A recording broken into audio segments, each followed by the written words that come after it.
technology models of 2B. Now this is very important. If you don't do this gap analysis, which are model to model, right, there's a very good chances that we are far off from actually achieving anything, right?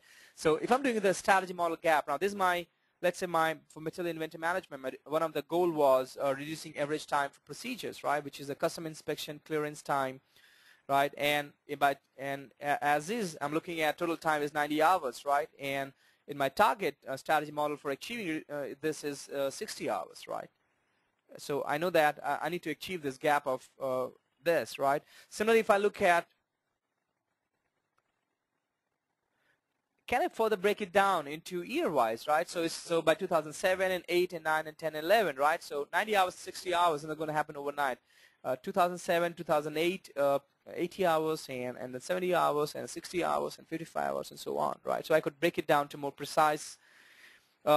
So it's very, very important that what is the kind of complexity involved. And second question that we have to ask is what is at risk, right? So if you are a billion-dollar organization, right, where annual revenue is $1 billion, right, the long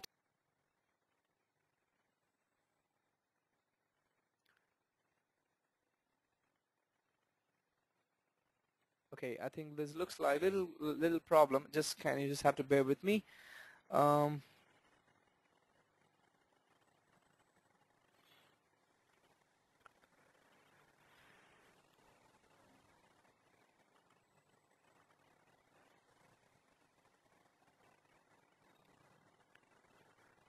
Okay, I'm just going to, okay, great. So now when you do this gap analysis, right, what do you have to ensure that there's a gap you do from strategy model of the as-is to the strategy model of the 2B. You do a gap analysis between process models of the as-is to the process model of 2B.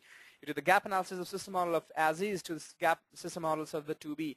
The technology models of the as-is to the technology models of 2B. Now this is very important. If you don't do this gap analysis, which are model to model,